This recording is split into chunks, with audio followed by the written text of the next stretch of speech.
Hi friends, welcome back to my channel. It's me యామో vlogs. Friends, ఈరోజు అయితే వచ్చేసి చెక్కి రెడీ చేస్తున్నాను ఇంట్లో. మీరు కూడా ఇంట్లో ఇలా రెడీ చేయండి, బాగుంటుంది. షాప్లో కొనుక్కోకుండా ఎంత మంచిగా వచ్చింది చూడండి. మీ పిల్లలకు కూడా ఇలా రెడీ చేసి పెట్టండి. క్రిస్పీగా అండ్ క్రంచీగా బాగా వచ్చింది. పల్లి పట్టి ఎలా చేస్తున్నానో నేను చూపిస్తాను ఫ్రెండ్స్ నా స్టైల్లో. ఫస్ట్గా వచ్చేసి నేను 1 కప్ పల్లీలు తీసుకున్నాను.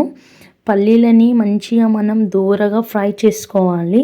మీడియం ఫ్లేమ్లో పెట్టుకొని మంచిగా వేయించుకోవాలి. పల్లీలు అనేది మంచిగా ఫ్రై కావాలి ఫ్రెండ్స్. 10 to 15 minutes అలా ఫ్రై చేసుకొని ప్లేట్లోకి తీసుకోవాలి. అయితే మనము బెల్లం పాకం కోసం ప్యాన్ పెట్టుకొని ప్యాన్లో 1 కప్ బెల్లం వేసుకోవాలి.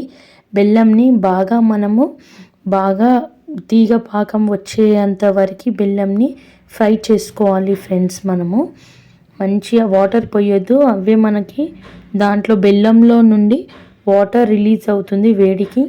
మంచిగా రిలీజ్ అయినాక మొత్తం బెల్లం అనేది ఎలా అయ్యింది చూడండి. పాకం అనేది మంచిగా తీగ పాకం లాగా మనకి రావాలి. ఇది కూడా మీడియం ఫ్లేమ్లో పెట్టుకొని మంచిగా బెల్లంని పాకం చేసుకోవాలి. మనం పాకం వచ్చిందని ఎలా తెలుసుకోవాలంటే ఒక వాటర్లో కొంచెం బెల్లం వేసి చూడాలి ఫ్రెండ్స్. అది మనకి ఇట్లా దాంట్లోనే వాటర్లో కరిగిపోతే పాకం రానట్టు. చూడండి ఎలా వచ్చింది, ఎంత మంచిగా పాకం అనేది. పాకం అయిపోయింది. పాకం అయిపోయాక మనం పల్లీలు వేసుకోవాలి. వేయించుకున్న పల్లీల్ని పొట్టు తీసుకొని ఈ పాకంలో మనము పల్లీలని ట్రాన్స్ఫర్ చేసుకోవాలి ఫ్రెండ్స్. మంచిగా కలుపుతుండాలి. మీడియం ఫ్లేమ్లో పెట్టి పల్లీలు అనేది బాగా కలుపుకొని ఒక ప్లేట్లో మనం నెయ్యి రాసుకోవాలి ఫ్రెండ్స్.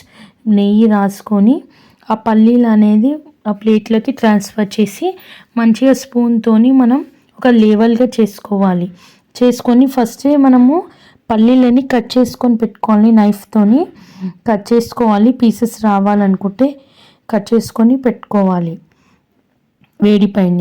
ఒక 2 hours తర్వాత మనము ఎలా అయిందో చూద్దాము. చూడండి ఫ్రెండ్స్ ఎలా వచ్చిందో. మంచిగా వచ్చేసింది.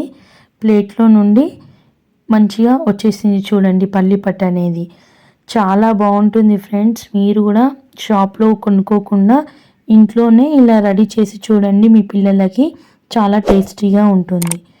ఓకే ఫ్రెండ్స్, వీడియో నచ్చితే సబ్స్క్రైబ్ చేయండి, లైక్ చేసుకోండి, షేర్ చేయండి. Bye bye.